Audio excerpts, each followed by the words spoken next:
the advice that our parents gave us, which is well-meaning at the time because they want what's best for us, but it's like decades out of date. We need to rewrite the rule book because their advice just doesn't work anymore. Hey, podcast listener, even if you are alone in your entrepreneurial journey, know that today, right now in your earbuds, you are joined by thousands of entrepreneurs from all around the globe seeking to grow better, more profitable, location-independent businesses. If you'd like to learn more about what we do and download our entire back catalog, check out tropicalmba.com.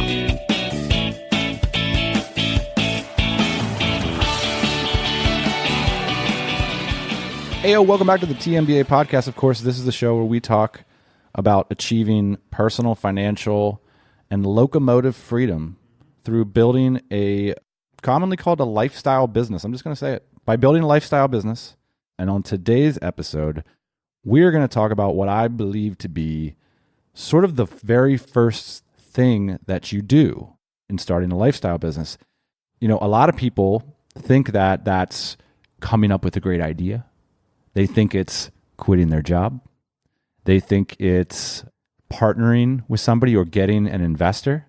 And all of that's wrong. Today, we are going to talk about the very first step in starting a lifestyle business. But before we do that, I'm excited to hear what that is because I thought it was all the things that you just mentioned. Before we do that, man, it's been great to have you here in Barcelona. I'll give a little behind the scenes. When we are together, you'd think that we would just be podcasting our faces off. But instead, what we're doing is talking about business for hours on end. And then finally at the end, we're like, dude, we have to record a podcast or else nothing's going to happen here. Yeah. I hope the listeners can vibe with that. When you meet people that you can just talk shop with, like, it's like the ultimate game, you know? It's so much fun. What are we going to do? Like, what moves are we going to make? This is also like just part of who you are and who I am. Like, I had a roommate until like 3 years ago. You know, I just had a kid this year. I was really holding on to that because what would I do? Would go sit in the living room and talk shop for hours every night. And it's a lot of fun. What a wonderful environment to talk shop in, too. We're right off of the beach in Barcelona in a pretty epic 19th century apartment with, what do you say, 16-foot ceilings? 14 to 16-foot ceilings, parquet wood floors, which are basically hand-stitched wood floors with different design elements. It's a really interesting place, and I'll just say where it is. It's called the 1840 Apartments in Barcelona. I actually had the opportunity to meet the owner. This building has been in his family since the 1800s. Incredible. The way I understand it is his family were fishermen, and they went off to Cuba to make a living, started a bank, came back, built this building, actually physically built this building, and it's been passed down generation to generation. Cool. Well, let's talk about where all this stuff comes from, boss man.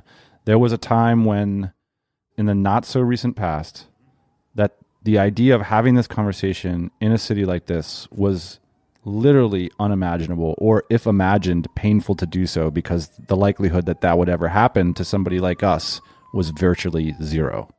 Those of us in America specifically, the chances feel even lower because we have very limited holidays and very limited vacation time. And where does it all begin? For me, starting a business that gives you these sorts of freedoms doesn't begin with the idea or the partner or the investor or the supplier relationship or the landing page. It begins with your personal finances. Treating your bank account, your spending, your earning like a business is the beginning. Funnily enough, it wasn't 4-Hour Work Week or Seth Godin or 37 Signals. It was Dave Ramsey.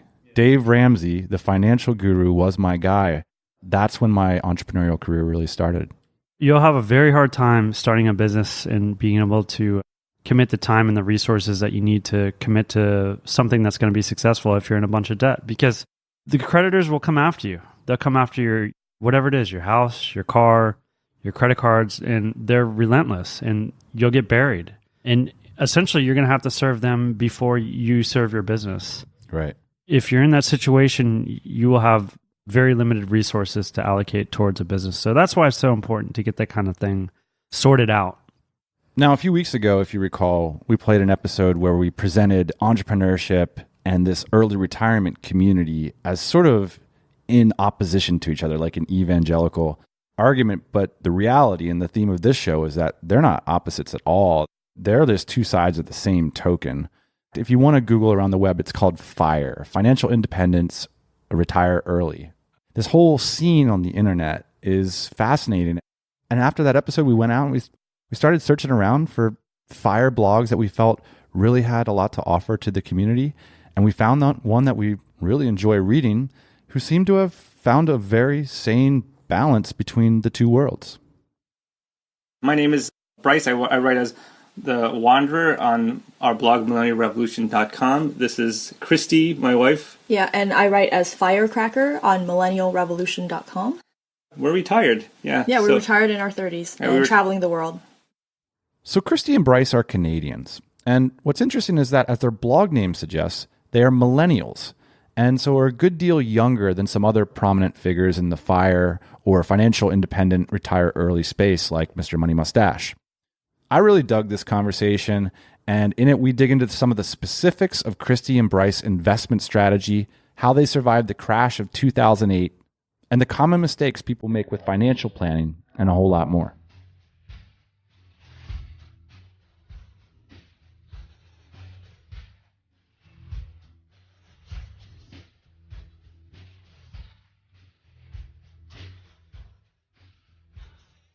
So I retired at the age of 31, and so we retired with $1 million portfolio. And the reason why it's $1 million is because we are following the 4% rule of thumb, which is if you build a portfolio that is big enough, it can allow you to safely withdraw 4% per year. That means it can last you indefinitely. At that point, you become financially independent, which means that the portfolio is generating enough passive income to cover your expenses so that you no longer need to work. So currently, we are traveling the world on $40,000 a year, which is all paid for by our portfolio, so we no longer need to work. And now we travel the world, we run the blog with the goal of teaching other people how to do it, because what's unique in our story is that we didn't really rely on any kind of weird random luck factor. Like, we didn't buy houses in 2008. We didn't buy Amazon when it was like $10. We didn't start the next Snapchat. We just worked our normal jobs, saved up our money, and made sure that we didn't do anything stupid, like buying an overpriced house and going deep into debt, or getting the wrong degree and then getting into like massive student loans that you can't discharge. And we kept saving, and the initial idea was to buy a house, but once we realized that we could do this other much better thing with that, we then invested it. That's how we got here. It really wasn't with anything that any other person couldn't do. So that's what was unique about our story, in that it's entirely mathematically reproducible. How many years did it take in your case? It took about 8.5 years. Tell me about that inception moment. Originally, we were actually doing the normal path, which was, buy a house, have kids, work until you're 65, and then retire with a pension. So back in 2012, that was when we were really gung-ho on buying a house. But what happened is, because we live in Toronto and the housing prices have been going crazy, every single year that you save money, the housing price just keeps going up. So it was really like a runaway finish line that we could never cross. At that point, when I started seeing that my coworkers were all stressed out, like some of them, like my boss had a blood clot, and my coworkers were taking anti-anxiety meds. A lot of them were taking short-term disability leave. Yeah. One of them actually collapsed and almost died at his desk from stress. That was the turning point in which I realized, okay, I can't do this anymore. Like, it doesn't make sense. Like, this advice that our boomer parents have been telling us for decades to do this no longer makes sense, because our situation is different. Jobs are no longer that stable. You can't get one job and work until you're 65 and then just leave with a pension. It was not possible anymore. And because I saw my coworkers stressing out from paying off their mortgage, I wanted a different path. I wanted to be financially free and not be, burdened with a giant mortgage. So around this point, we started looking into investing. We started reading books on investing. We discovered financial independence blogs. There's a blog from Mr. Money Mustache. I believe he was on your show before. We started reading about Your Money or Your Life from Vicki Robin. And then we read another blog from J.L. Collins from Jim, who writes about how to invest with low-cost index ETFs. At that point, we discovered this entire movement called the FIRE movement, which stands for Financial Independence Retire Early. And that was the point in which I thought, like a light bulb clicked on, and I thought, hey, this is much better. I don't have to be a corporate prisoner until I'm 65 and possibly drop dead at my desk before I can even retire. Why not do this instead? So we totally switched gears in 2012.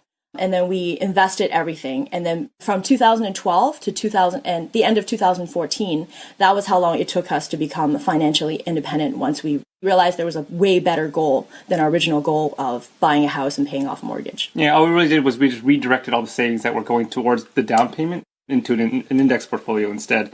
And yeah, it really didn't take that long to hit the million. And once we hit the million, we quit. We never looked back. Did your lifestyle change substantially when you picked up the ideas from this movement you found? Well, once we had a goal, it was much easier to run towards that goal. I grew up poor, and I wasn't actually born in Canada. I was born in China. So I was relatively frugal to begin with, but then I was still blowing a lot of money on eating out, on vacations. We spent like at least $6,000 a year on vacation. And then eating out, at one point, it was like $1,500 a month for food, which is a lot for two people. Once we discovered this new goal, then I started tracking everything, and that made a huge difference. So once you have that goal, you run towards that goal, and we actually became financially independent a lot faster than I thought we would. So I think a big part of it was just realizing this is actually something I really wanted, and I was willing to prioritize things that were important and then just cut everything else. Yeah, initially when we were saving up, it was just kind of like, oh, save up money, and then you'll be able to get this house, which you'll then spend the next 25 years paying off. Then when we redid the math, it says, okay, you could buy this house and pay it off in 25 years, or you could retire and never have to work again in 3. Can you describe the careers you were in? I mean, I'd love to hear like what that scenario was, because when I was in a career, I found it very difficult to sort of be the one who's different from everybody else in the office. You described these careers as very high stress. Yeah, we were both engineers, computer engineers. I worked at a Silicon Valley company that got bought out by another bigger company, and she worked at a bank. In this community, the FIRE community, one of the striking things we noticed that there's a very overabundance of engineers. It's like the career there's parts of this of engineering that causes people to be almost like preternaturally disposed to doing this FIRE thing. Like we're all tend to be good with numbers. We all tend to like enjoy spending our weekends messing around with spreadsheets. We tend to have pretty like average to above average salaries. And at the same time, our culture doesn't require us to wear fancy suit and drive Maseratis and like this kind of stuff. People that write into us, I'm often surprised to find there's a lot of like doctors and lawyers and these, finance people who are really highly paid, but at the same time, they're spending everything that they earn because they have, 2 houses, like a Ferrari. Our culture doesn't reward ostentatious displays of wealth, which is nice. That's why a lot of engineers tend to accidentally stumble themselves into this space. I'm wondering, like, are there other categories of people that you see having success in the FIRE community? All types. Absolutely. All types. Yeah. Teachers can be popular as well. They tend to be pretty conservative in their spending. For example, one of the readers that wrote into us, he is actually a English teacher in South Korea, living in South Korea. Now, he only makes $32,000 to $33,000 a year. However, because taxes are only 3% where he lives, and his job covers his flights in and his living expenses, like his cost of rent, he is able to save 66% of his salary a year, which makes him about 10 or 15 years from financial independence. So that's like another example of someone who's using not just in a different career, they're teaching, but they're also using geographic arbitrage and being able to be in a position in which the job covers their rent to be able to get to FI faster. There's an overabundance of engineers, but there seems to be an underrepresentation of financial planners and like stock pickers and like these kinds of Wall Street guys, which is very, very interesting because you figure if anybody knows how to manage money, it would be those guys. But so far, I haven't actually met any that are in that field, which is interesting, right? What voice did you guys feel like you had to bring to this FIRE community? I think a younger voice from the millennial generation. I think because our generation keeps getting a lot of flack, for being lazy, for being entitled. Why isn't the lazy millennial getting a job like the boomers who are a lot more hardworking, all those things. But the thing is, our generation faces a lot of different issues that our parents didn't have to face. Like jobs are a lot less stable. We have to face outsourcing. Interest rates are at an all-time low. So the boomers did really well with housing, whereas for us, the housing prices are really out of reach. So I think the advice that our parents gave us, which is well-meaning at the time, because they want what's best for us, but it's like decades out of date. We need to rewrite the rule book because their advice, although well-meaning, just doesn't work anymore. I mean, like what they did was they bought a house when a house was like 2 times their family income, and they just watched their home values go up and up and up and up and up.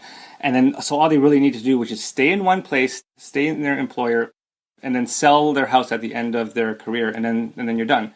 That doesn't work anymore for us because we are buying at like a really high trough. I think something like the average home in a high-cost city is something like 17, 18 times what your annual salary is. So when we bought a house, we have to take on decades of debt.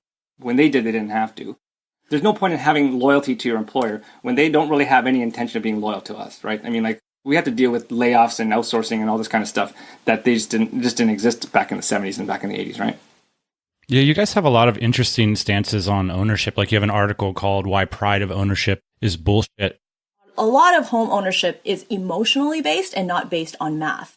Out of all the friends I talk to, when you ask them just simple, basic questions, they can tell you how much their mortgage is worth, but they don't tell you how much it costs for maintenance, how much it costs for insurance. They don't even think of that as actually part of the cost of home ownership, right? So it really, when you break it down, it really is an emotional plea to get as many people into that home ownership trap as possible. Otherwise, they are afraid that their housing price is going to fall, right? So the way I see it is like you really have to distance yourself from the emotional decision and really think about it in terms of like what we always like to say on the blog, which is math shit up, right? If you want to buy a house, you can do that and it makes sense for you, but you got to math shit up. Like look at the math. Don't just believe when people say, well, it's pride of home ownership, but you know, being a renter is a loser and throwing your money away when you're a renter, but do the actual math and prove that that is true before you make the purchase. Yeah, if you're actually to look at the financial, like the numbers of it, a home is a terrible investment. We did this analysis where we took, okay, here's an average home. People on average tend to own a home for about 5 years. So we said, okay, so let's say the stock market is appreciating at 7% a year. Let's be really generous and say that the home is appreciating at 7% also during that same amount of time. So who wins kind of thing, right? And shockingly, what happens with the home is that when you factor in the real estate, and we do this analysis on the blog, when you factor in the real estate commissions, the transaction fees, the property tax, the land transfer tax, the maintenance, the insurance, like all these extra costs that a renter wouldn't have to pay, when it comes time for that homeowner to sell their house that has been appreciating, again, at 7% per year and at the same rate as the stock market, 97% of their gain got eaten up by these costs. So of that like entire housing gain, they got to keep 3% of it. The rest of those gains got stolen basically by banks, by insurance brokers, by, you know, home hardware, by their government. But they're left looking at this big number that they just sold it for, and they're patting themselves on the back by saying, I'm such a genius. But in reality, they didn't have any money. It was all stolen. One thing I have this tremendous admiration for the real estate market is just how slick their marketing is. Mm-hmm. That line, renting is throwing your money away, it's so few words, but there's so much fear that you can just lace into that sentence. One of the things I like about the way you guys write is you just show what you do rather than like sort of prescribing things. I appreciate that. My sense is like for you, you think about real estate, there's an opportunity cost there for you because you have better ways to activate that money for you. Is there a moment that you would make the concession to buy real estate, like a sort of a overall portfolio size? Have you ever mathed that up and said, oh, maybe we would buy a home at sort of this level? Oh, we own real estate. It's called a REIT.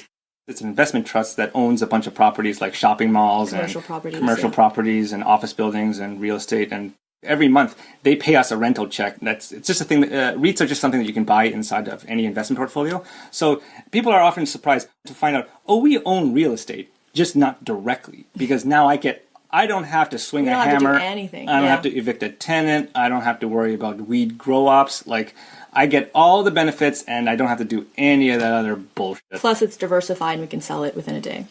I'm saying like if we were ever to make the decision of buying a house as a lifestyle choice, likely I would use the 1% rule of thumb for real estate. So for example, if the house is $100,000 and the rent in that area is $1,000, so if the rent is 1%, monthly rent is 1% of the cost of the house, then we would consider buying. Yeah, that rule came from another blogger called Paula Pant from affordanything.com. She actually made her money in real estate. So she knows what she's talking about. And even then, she's like extremely cautious about when to buy a new She shows home. all the costs of home ownership rather than just, assuming that you just have to pay the mortgage. Yeah, the nasty thing about real estate, which I keep telling people, is that for the stock market, it sounds scary, right? I mean, like if you don't know what you're doing, you're just kind of like, oh, what do I do? And then what most people do when they don't understand something is they don't buy it. For real estate, people actually don't understand how all the math works, but they just buy anyway. So it has this false sense of security that's super dangerous with real estate. When you guys like rock up into your clients or your readers who have careers, what are the big mistakes, like the bonehead mistakes that everybody's out there making that you just sort of can have some easy wins with people and get them turned around towards the path of early retirement? I would say for American readers, one of the biggest mistakes is the amount of student debt. Oh my God, student debt. Yeah, we don't see any student debt in other countries like in the 200,000 range. That's very normal for an American reader, but from like a Canadian perspective or from European perspective, that is unheard of. That is one of the most common mistakes, is getting into a lot of student debt, because a lot of people don't evaluate the return on investment for their degree. They kind of just say, well, this is my passion, I'm just going to do it. Like, that's the whole point of my life, is to follow my passion, which comes a lot from the Steve Jobs Stanford speech, which is, follow your passion. That's the only thing that matters. But at the end of the day, you really want to be able to get that return on your investment back, and you don't want to be saddled with paying off debt for decades of your life and getting a really late start compared to everyone else. And the second big mistake is obviously overpaying on their home. That's, we talk a lot about that as well. And then the third one that I keep saying over and over again is they just don't know where all their money is going. We do reader case studies on our site. And I keep telling people, like 80% of the work is simply writing in and like finding out all of your, like go finding your pay stubs, looking at your credit card statements, summarizing all that information into one email and sending it to me is like 80% of the work of actually doing a financial analysis. Because like within like 5 minutes, I can look at it and be like, oh, this is how long you can take to retire. This is maybe if you do this, it'll go faster. Maybe if you do this, it'll go slower. Not knowing where all their money is going is a third big mistake. And then the fourth I would say is that when the husband and the wife or the couple aren't on the same page, and like that tends to screw people over, but I can't fix that. That's more of a marriage counseling thing. So I go, you might want to talk to your wife about this before you write it. Resolve that husband, first. yeah. Or husband, yeah. Was one of you guys first to this party and had to convince the other? I knew about it first, but it didn't take me much time to convince you. I think I'm kind of an optimizer to begin with. So I think for me it was like naturally something that was very appealing to me. And then selling Bryce on it is just, we get to travel the world. Don't really have to do much selling on that. So all I had to do to sell this to her was just kind of, you could quit your hateful job. And she's like, okay. And then for me, it was like, I actually, liked my career quite a bit. So for me, it was just kind of, and then we can travel the world. And I was like, okay, let's give that a shot. Right. So, no regrets. So I think that's one of the advantages, that we were able to get there so much faster. Even though we predicted 5 years, we got there in slightly less than 3 after we discovered the financial independence, because we were rowing in the same direction, and we were both very attracted by the idea that we could optimize and get to a goal that we have control over.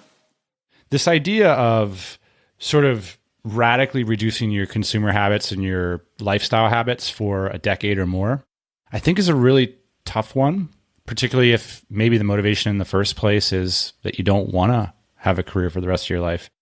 What do you guys say to people in that situation where they sort of feel like they're not making a lot of money, their lifestyle sort of sucks, and their career sort of sucks? And does FIRE have something for them? I would say that it's definitely a lot easier if you're, within the STEM field, science, technology, medicine, so like the higher earning professions. I would say that based on some of the readers that have written in, definitely, it's not as easy if you have a lower salary, but it is possible.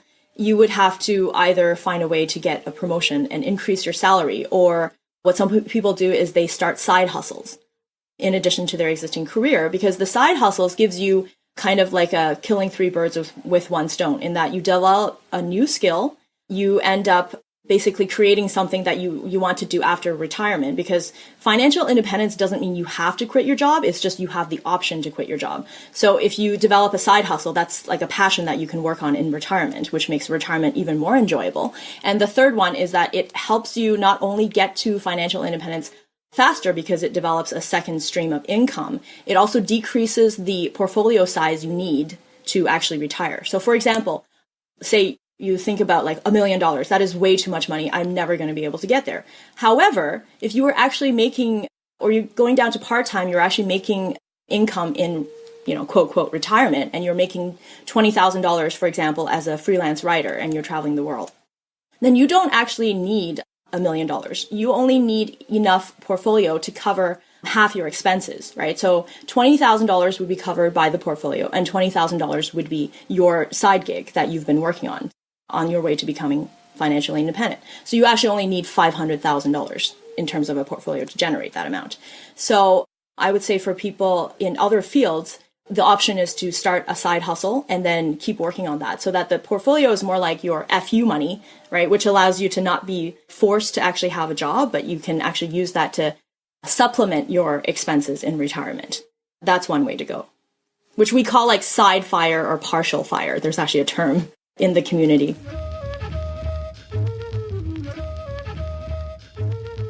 Today's show is sponsored by Noviland. If you've ever run a product-based business, you know that sourcing from overseas is frustrating from beginning to end. There's communication breakdowns, lack of reliability, quality control, and the list goes on and on. Noviland has come up with a solution to all that.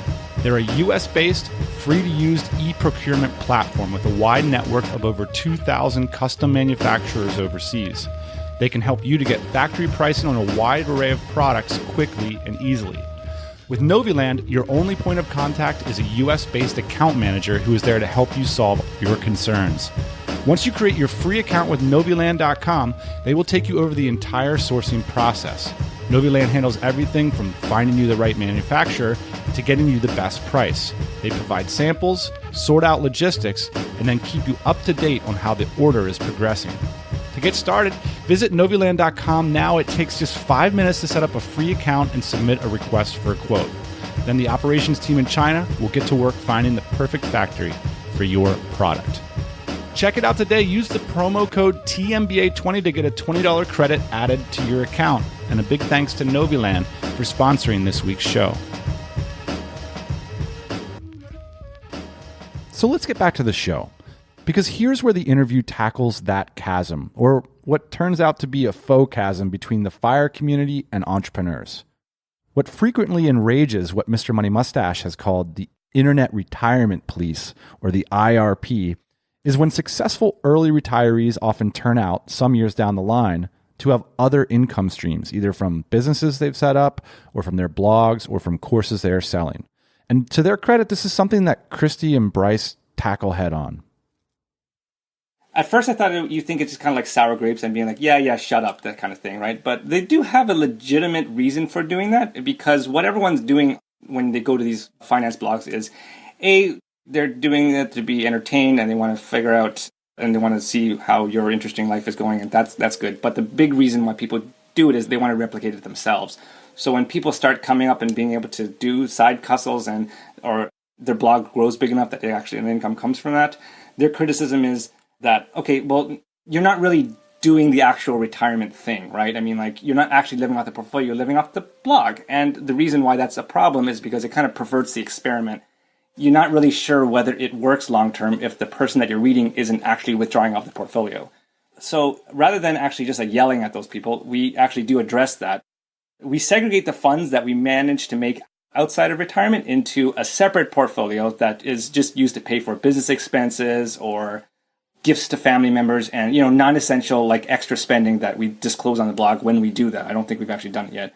But the real portfolio, the one that we originally retired on, we continue to live off of that every year. I'm happy to report that the experiment has been successful. Even just living off of the first portfolio, the initial $1 million, not only has it survived a stock market crash in 2015, it's actually gone up over time. So we're now, like, after 3 years in retirement, we're now sitting on more money in that portfolio than when we started off with. We're actually making money in retirement by doing this, while sitting on a beach in Thailand, which is just insane, right? But, that's actually, once you understand how the math works, that's how easy it gets. So that's kind of why we do the blog, because we're just kind of like, hey, if you do this, you don't have to worry about money ever again either. One of the things I was talking with my business partner last night, we were like, always like, man, there's a crash coming. We remember 2008 so much. And would your strategy adjust, say something like really horrible happened in the next few weeks? Maybe we could say hypothetically that the market went down 35 or 40%. What would be sort of like the short-term and medium-term implications for your strategy? Great question. Okay, so this is something that we do kind of uniquely with us because we're kind of pessimists and worrywarts, and we also kind of worry about the exact same thing that you did. So at the time that you retire, what you do is we created something we called a yield shield. So we shifted our assets somewhat towards higher yielding assets rather than just like all-in stocks. Because if you do all-in stocks, you have to sell every year in order to raise cash to provide for your living expenses. But if you shift your assets into higher yielding things like preferred shares, corporate bonds, REITs, dividend yielding, high dividend stocks. And by high yield, you just mean they're paying more than that 4%. Those assets pay somewhere between like around 3.5%. So our overall portfolio is now yielding, 3%. So that 3.5% gets paid to you whether there is a market crash or not, right? Because those are dividends or income or stuff coming in from like fixed income, stuff coming in from REITs. Like those don't get hammered as much, or they'll stay the same when the stock market goes down. So you don't need to sell as much. On top of that, we keep an amount of cash outside of the portfolio and outside our day-to-day living expenses called a cash cushion, which is equal to about 3 years. Right now, it's about 3 years of the difference between how much we spend and how much that yield shield allows you to cover for. So that allows you to survive 3 years by eating into the cash cushion rather than being forced to sell any funds. And the third, line of defense from that is what we do now, geographic arbitrage. Simply by moving to a low-cost country, you can lower your living costs by quite a bit. If we were to, for example, spend a year in Southeast Asia, our living expenses would drop from about $40,000 to around $20,000. And then all of a sudden we're living within that yield shield. So we have the saying that we write on the blog and in this book that we're writing, if shit hits the fan, we're moving to Thailand. That allows you to survive indefinitely and wait for the market correction to happen, because market crashes will happen, but you get screwed over when you are forced to sell at the bottom of the market. If you just hold, or if you're accumulating, as we were in 2008, able to buy into it as it's plummeting, when the index inevitably recovers, all your money comes back. When we started investing, it was just my portfolio at the time, in 2008, I literally just kind of like started investing in like the fall of 2007. We're like, this is going to go great. Like everything goes on fire. But because I knew how index investing works, I kept buying into it as the stock markets were plummeting, which felt horrible at the time because I would literally put in $1,000 and like buy $1,000 worth of ETFs. And then the next day, my portfolio would go down by $1,000. So it's kind of like that South Park episode where they're just kind of like, and it's all gone, right? We should roll that clip. One of my favorites. Well, that's fantastic. A really smart decision, young man. We can put that check in a money market mutual fund. Then we'll reinvest the earnings into foreign currency accounts with compounding interest, and it's gone. Yeah, exactly. But then as it came back up, I was able to, because I bought more units when it was lower, I was able to participate in the upsides more strongly than the downside. And we actually managed to get out of 2008 within like 2 years, and we didn't lose any money. The strategy is like you have a sweet exotic locale that you can lay low for the recovery. You have 3 years of living expenses set aside in cash. And then the third part was confusing to me. You buy higher yield assets. What are those? So our portfolio, when we retired, is about 60 equity, 40 fixed income, meaning that 60% of your portfolio is invested in the equity market. So the stock market, specifically invested in low-cost index funds. And then 40% of it is invested in fixed income, like government bonds and this kind of stuff. So when you retire, if you shift your assets, like for example, like take part of your low-yielding government bonds and then buy preferred shares, because government bonds pay about 2.5%, but preferred shares pay around like 4.5% to 5%, right? You kind of do that all across the portfolio, which we write about in the blog if your listeners want to go and look and see exactly what the ETFs that we use to do this for, because this kind of thing doesn't really translate well on a podcast. No, I understand. That increases your portfolio yield so that it's yielding more as a percentage of your overall portfolio, and you can use that to weather the bad times in combination with the cash cushion as well as geographic arbitrage to control your expenses when bad things happen.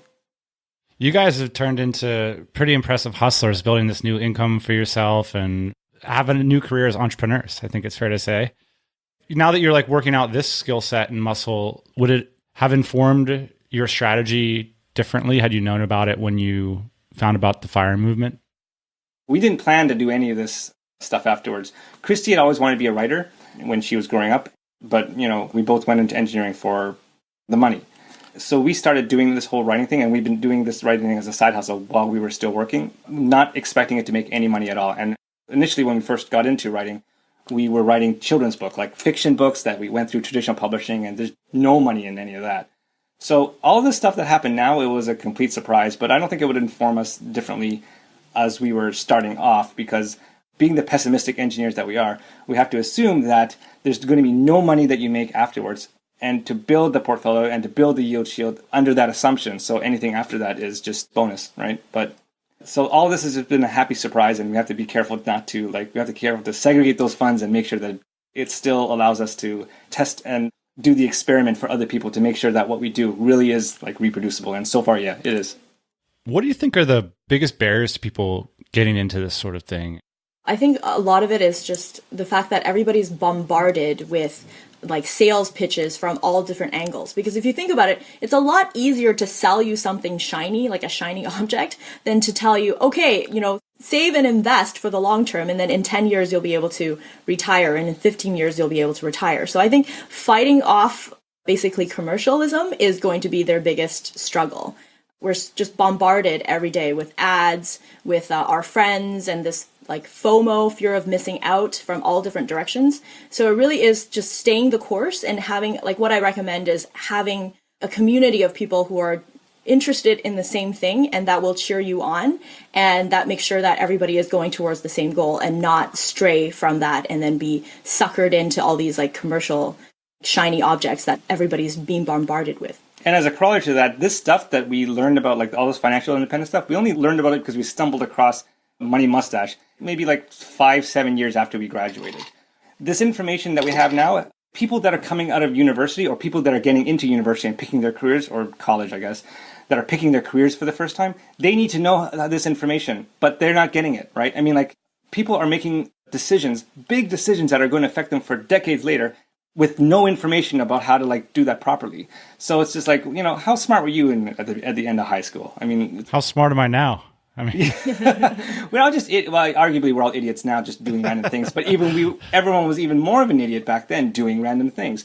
So by the time they reach this stuff, then they realize, crap! If only I had known, I wouldn't have made that mistake 10 years ago. They have a defeatist attitude. A little bit. There's always a way out. As we tell people, even with those massive student debts, there are ways to discharge that student debt. Although it's much harder for Americans, they don't get the information early enough. It's a lot easier to sell consumerism than it is to sell early retirement. But unfortunately, early retirement is the information that people need, and consumerism is the one that they don't need, but that's the one that they get. Sometimes entrepreneurship can masquerade as a solution as well, because people, they seek the big win. They feel like maybe they don't have to worry about these sort of core considerations financially, because I'm just going to live a great lifestyle, go around, and I'm going to hit a home run, and then all this is going to be sorted out. Have you seen that attitude? It's if you're trying it, everybody else is also trying it, right? So it's not you're not in a bubble into we had a little bit of that entrepreneurship dip in the water when we were writing a book, which is that idea that I describe engineering as climbing a mountain. You see that you have to climb this Mount Everest thing, and it's so hard and it's so high, but you know what direction to go, versus entrepreneurship and in some cases becoming an author is you're in a dark cave and you have no idea how to get out, and you don't know where to find the light source. You don't know if you're going to find any matches. You're just feeling around in the dark until you actually find your way out. And at the same time, everybody else is also trying to write a book, and everybody else could be trying to become an entrepreneur as well, right? So that idea of I'm just not going to think about the finances, and this thing is just going to take off. I'm going to be the next Stephanie Meyer. I'm going to make $10 million. I mean, that's a great, mindset to have. You want to have that enthusiasm so that you don't give up when there's obstacles, but you also got to be realistic, right? In that everybody else is also doing it at the same time. You have to be fighting with them for market share. It's not going to be easy. You're going to have to find your way out of the dark. We know this intimately because, people keep saying, oh, wow, we made this blog, Millennial Revolution, we're writing this book. We must have just hit a home run. This is probably our 6th or 7th attempt at starting a business. The first, all of them just failed miserably. Nobody hears about that stuff because, we've written, apps before. We've made, websites before apps were a big thing. The book, the blog that you see now is the 3rd iteration of the blog. No, maybe 4th. We made 3 failed blogs that had no traffic before this one. So, I mean, entrepreneurship is great, but I'd argue it's a lot harder than the actual path that we took to getting here. And I don't think it's one or the other, right? It could be like a hybrid approach. I think that ours is more of a hybrid approach because you, on one hand, you know the straight and narrow way, which is like, save money, you're working your regular job. But then at the same time, if you fail at the entrepreneurship, and sometimes you will fail in the beginning because it takes time to actually learn that skill, it doesn't hurt you because you have a full-time job. And then once the portfolio is built, then your stress level goes down because your cost of living is being covered by the portfolio. So then you can fearlessly do all those things you wanted to do. Like you can fearlessly follow your passion, like Steve Jobs says, and it won't actually hurt you. Right. Like you said, you didn't think it would make money, which is kind of interesting. Sometimes it's like that when you like tap into what you uniquely value, it comes around to being like an asset to others and they're willing to trade for it in the future.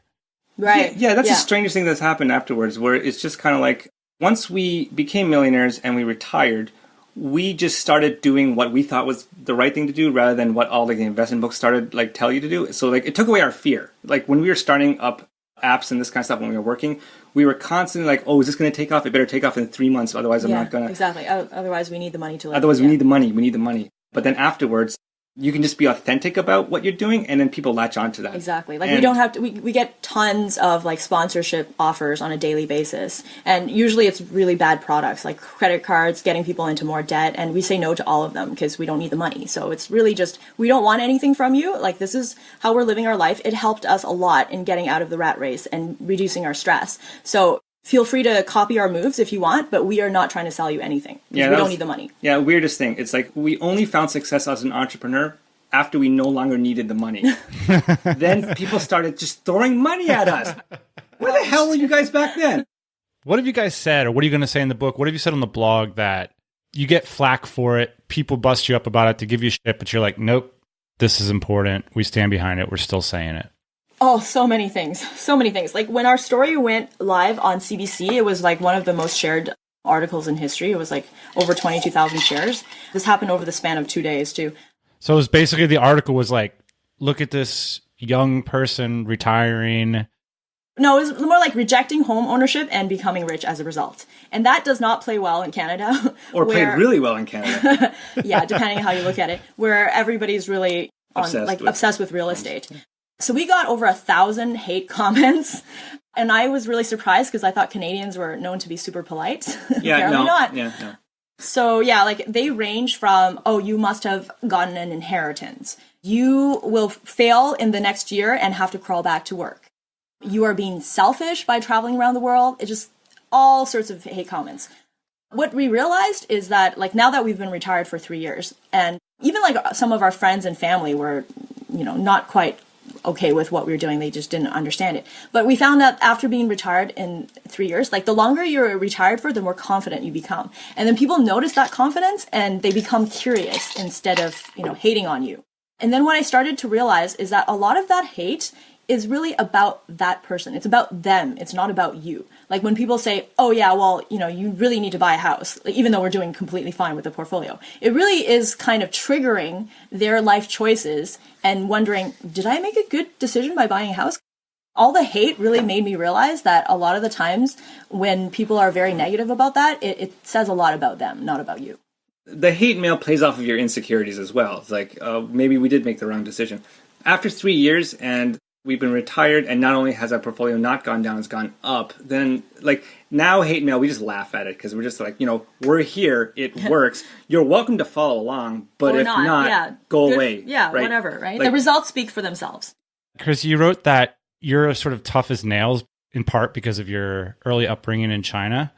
It gives me a lot of perspective, right? Because I see things, everything is relative. I see poverty relative, right? Because when someone's asking me like, okay, yeah, but when you went to Canada, were you poor or rich after your parents immigrated to Canada?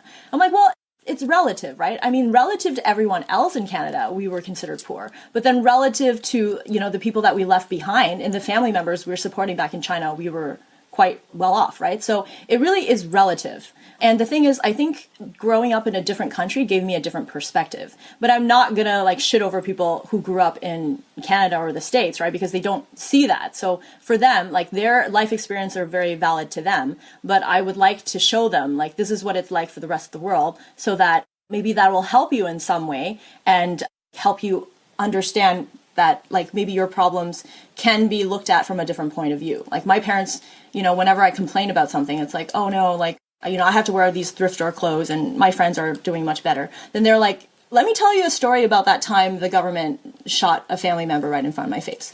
Let me tell you about the time I was sent off to like a labor camp and I had no hope of getting an education for 10 years.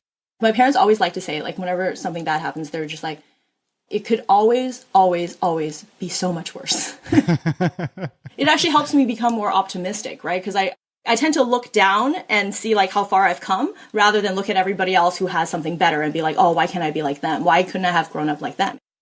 I'm grateful for what I do have right now. So I think that helps you move forward with your life a lot easier than constantly having to dwell. Yeah, it gives you this mental fortitude that really helps you resist against FOMO and this kind of stuff, because when people are kind of going, well, you've got to buy a house. And then she's like, I was renting. My parents raised me mostly through rentals, and we had to move all over the place. It was not a big deal. I think I learned a lot of resilience out of it, so I don't think it's necessary. And what's interesting is that over time, as we've been traveling around and we're meeting other people that are in the FI space or who did it themselves, almost always one person in the couple has spent some time in poverty. And sometimes it's like an immigrant experience like with Kristy's, but in other times it's just kind of like growing up in like, Appalachian Mountains. In the Appalachian Mountains, in like the country on a farm, getting water from a well and this kind of stuff. But it's like in almost every case, there was at least one person who spent some time in poverty and they were able to use that as a source of strength. Like it gave them this mental resilience to be able to withstand anything. They know they can live off of almost nothing, like in the future if they need to, because they used to live off of almost nothing in the past. Yeah. And it was totally fine. Like there's none of this whole like, I have to extend my kids to private school and I have to buy a new car every 3 years, because like they're just kind of like, they grew up with that not even being an option, right? So they're just kind of like, so they use it as a source of strength. It could be that even travel has that potential to a lesser degree, where you might save up all your money to buy a fancy pair of jeans, and then you go to the other side of the world and you realize that like the brand's values are inverted over there, like she feels the most at home when she's back in Southeast Asia. It's like a little stool that you sit on and you eat like a bowl of noodles, and it's $2, and it really takes me back. I don't think of it as like, oh, I'm not going to sit on these plastic stools. Like that's just gross. Like for me, it really is like I'm home. It reminds me of childhood, and it reminds me of that, like the family gatherings and like my grandmother cooking food for me and things like that. So you really don't need that much to be happy. Like, a lot of it is just made up by society. A lot of it is made up by this commercialism, this idea that you need to buy things to make yourself happy. Happiness comes from a $2 bowl of noodles. Exactly. That's where real happiness comes from. For me, happiness is a $2 bowl of noodles. Exactly. There you go. Exactly. Yeah. I have one final question. It's my hardest, but first I wanted to say I really respect your writing style, but I love your writing style, and I respect your work ethic and like putting the message out there and everything. It's really fun blog. One of my favorites I've stumbled upon in a long time. Final question is simply, there's not a single person in this audience that doesn't want financial independence.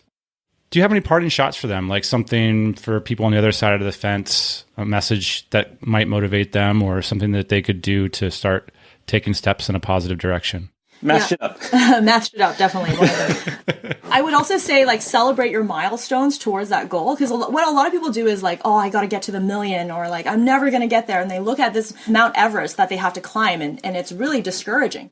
You don't need to look at the top of the mountain. You really just need to look at the next step that you have to take, right? Because it really is accumulation of a number of steps. So as you are moving towards that goal, and everybody has different goals, like our goals doesn't have to be everyone else's goals, is that like breaking those goals down into milestones and then celebrating that win every step of the way, that's what's going to give you that motivation to keep going. Don't look at the peak of the mountain. Just look at the next step you have to take. And then every single small hill that you climb, you celebrate that. If you're going to make a financial decision, understand the math. And if you don't understand the math, don't do it. We show you how to match it up on our blog. If you have any specific questions about anything, feel free to write in and we'll try to help you out. Respect. Thanks for coming on the show, guys. Thank you for having us.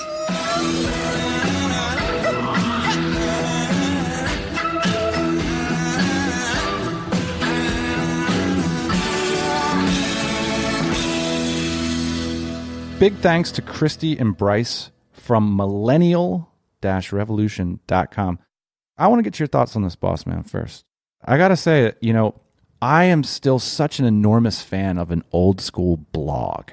No Facebook scourges and IGs.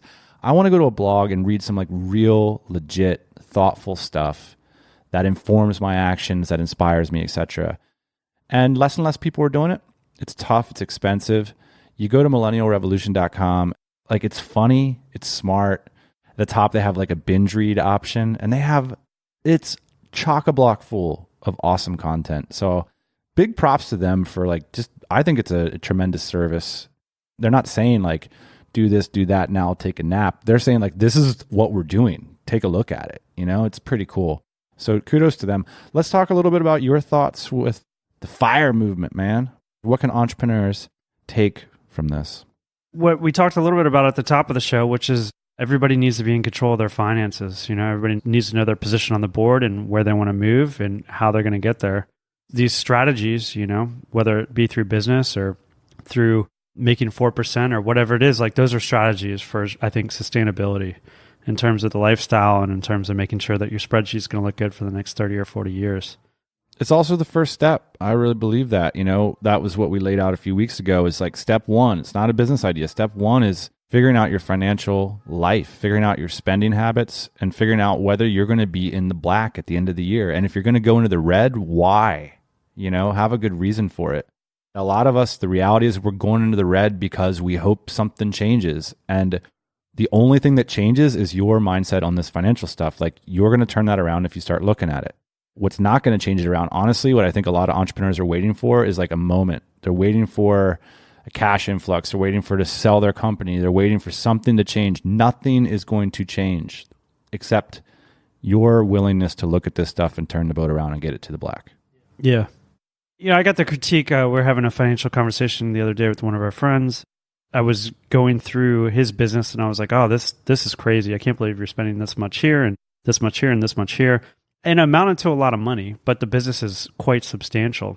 The critique I got back to me was like, hey, you're really good at this, but you're also really good at the earning side of it.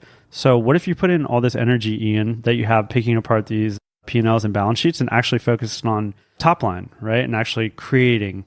And I think that's a pretty good critique. I think it's pretty easy for someone like me and maybe other people to kind of get into the details of like where all the spending is and counting for every penny, and to kind of lose sight of the big picture. We talk about it in the metaphor of the sowing and the reaping. A lot of entrepreneurs are really focused on the sowing side. They're going out there, they're planting seeds, they're like putting out big ideas, they're sort of organizing things. But if you don't ever stop to reap, to actually harvest what you've grown, then you could very easily end up with nothing because you keep planting seeds, you keep going along, and you see it happen all the time. So you really can't have one without the other. I mean, one of the things we talked about with Kristy and Bryce in this episode is that, hey, the earning side of this is just as important. And that was one of our like earlier big critiques, is that, and they just addressed it head on, which is, look, like, yeah, this is for high earners. And if you're not a high earner, then you got to sort through that. And that's the same is true for entrepreneurs. You know, like, I'm not a big fan of like living off of 40 or 50 or 60 grand a year. Like, I don't know, man, I like to fly around and stay in nice places. You know what I mean? So I got to sort out that seed side of it. I got to do a little bit more sowing. I got to do a little bit more earning. I want to talk about that real quick here, because I think people listening to the show, they might be a little bit turned off by that idea, because I'm certainly turned off by that idea of living on $40,000 a year. And, you know, I think a lot of the talk in the FIRE community is like, look, you kind of close your eyes and put your thumb to your pointer finger, you know, in a lotus position. And you tell yourself that like, it's okay that you don't have any money and like, it's all about mindset and like, you can be happy wherever you are and all that. So that's definitely part of the equation. Everybody should consider practicing those kinds of ideas. But there are people like me and like you that like to buy race car tires and they cost a lot of money. And that's like, that is my happiness. That is my lotus position. Like, I like to participate in those activities and they're very expensive. And because of that, I have to earn a little bit more money. You know, this race car tire thing has just done damage to my personal finances, because now I have the race car tire heuristic about enjoying yourself. So one time Ian's making fun of me because I was moaning about like buying a $100 part for my bicycle. And he comes to me like an old grandfather, like, do you know how much my race car tires cost for one weekend? For one weekend. And so now I just think, well, it's not as much as a race car tire, so I'll just get it. It's like the most expensive sport. I mean, maybe sailing or something is up there. But that's what I want to do. That's how I want to spend my money, and that's how I want to spend my time. So I have a earning problem to solve, right? So let's say my number isn't $40,000. It's like I want to spend $120,000 a year, which I think is perfectly fine if that's what you want to do. But you do have to figure out a way to earn that much so your spreadsheet makes sense. And so with that in mind, the FIRE community, I'd say, is well stacked with high earners. A lot of those people are developers, things like that. But you can get yourself in a position, maybe where I'm at, where your hobbies exceed how much you can make in a job. And so therefore, what are you left with? I think a lot of people become entrepreneurs, right? So you can control the income side of thing a little bit more. A lot of high earners listening to this podcast. A lot of people hoping to become high earners. We believe in you. And if you believe in us, start with that spreadsheet. Start with your personal finances. Whatever your earning, spending situation is day to day, treat it like a business. That's the first step to entrepreneurship. And we thank Kristy and Bryce stopping by from Millennial Revolution to share their story with us. You can share your story with us over in the comments at tropicalmba.com/millennialrevolution. We'll be back next Thursday morning, 8 a.m. Eastern Standard Time. Thanks for joining us, boss man. Good price. Hey, thanks for listening to the Tropical MBA podcast. You can go to tropicalmba.com, get access to hundreds of back episodes and all kinds of other goodies. Load up your iPod. That is the cheapest way to fly business class on your next international flight. We will see you next Thursday morning, 8 a.m. Eastern Standard Time.